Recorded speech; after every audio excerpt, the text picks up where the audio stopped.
അപ്പോൾ hi friends, അപ്പോൾ ഇന്ന് നമുക്ക് കിട്ടിയിരിക്കുന്ന നല്ല ചെമ്പല്ലിയാണ് കേട്ടോ. 3 വലിയ ചെമ്പല്ലി ഇട്ടിട്ടുണ്ട്. അപ്പോൾ അതിനെ നല്ല രീതിയിൽ വൃത്തിയാക്കിയതിന് ശേഷം നമ്മളൊന്ന് ബട്ടർഫ്ലൈ കട്ട് ചെയ്ത് വെച്ചിട്ടുണ്ട്. അപ്പോൾ ഇനി ഒരു മിക്സിയുടെ ജാറിലേക്ക് നമുക്ക് കുറച്ച് ഇഞ്ചി, കൊച്ചുള്ളി, വെളുത്തുള്ളി നല്ല ഫൈനായിട്ടൊന്ന് അരച്ചെടുക്കാം.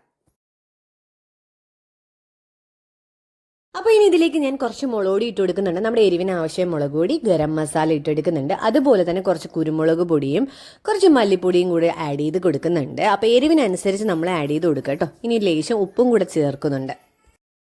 ഇനി ഞാൻ ഇതിലേക്ക് ഒരു നാരങ്ങയുടെ നീരാണ് എടുക്കുന്നത്. അപ്പോൾ ഇതെല്ലാം കൂടെ ചേർത്ത് നമുക്ക് നന്നായിട്ടൊന്ന് മിക്സ് ചെയ്തെടുക്കാം. നല്ല രീതിയിലൊന്ന് മിക്സ് ചെയ്തെടുക്കുക.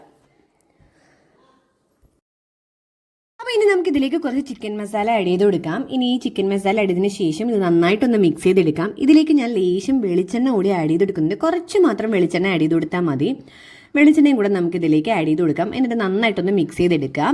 അതിനുശേഷം കുറച്ച് വിനാഗിരി കൂടെ ഒഴിക്കുന്നുണ്ട്. ഒരു 1/2 സ്പൂണോളം വിനാഗിരിയും കൂടെ നമുക്ക് ഇതിലേക്ക് ആഡ് ചെയ്ത് കൊടുക്കാം കേട്ടോ. 1/2 സ്പൂൺ വിനാഗിരിയും കൂടെ ഒഴിച്ചിട്ട് നന്നായിട്ട് മിക്സ് ചെയ്തെടുക്കാം. അപ്പോൾ എരിവൊക്കെ നമ്മുടെ ഇഷ്ടത്തിനനുസരിച്ച് നമുക്ക് ആഡ് ചെയ്ത് കൊടുക്കാവുന്നതാണ്.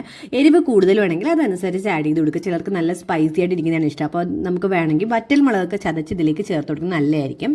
എന്നിട്ട് ഈ ഫിഷിലേക്ക് നല്ലതുപോലെ ഈ മസാല നമുക്ക് എല്ലാം ചേർത്ത് കൊടുക്കാം. നല്ല രീതിയിൽ മസാല പിടിച്ചിട്ട് അതൊരു 1/2 മണിക്കൂർ നമുക്ക് റസ്റ്റ് ചെയ്യാനായിട്ട് വെച്ചതിന് ശേഷം നമുക്ക് കനലൊക്കെ സെറ്റാക്കിയിട്ട് ഇതുപോലെ ഗ്രില്ല് ചെയ്തെടുക്കാം. നല്ല കിഡിലൻ ടേസ്റ്റ് ആയിരുന്നു. പക്ഷേ ഒരു കാര്യമുണ്ട്, നമുക്കിത് ഇളകിയെടുക്കാൻ ഭയങ്കര പാടായിരുന്നു. പിന്നെ എങ്ങനെയെങ്കിലും ഒരെണ്ണം കിട്ടിയതാണ്. അപ്പോൾ ഇഷ്ടമായാൽ ലൈക്ക് ചെയ്യുക, ഷെയർ ചെയ്യുക, ഫോളോ ചെയ്യുക.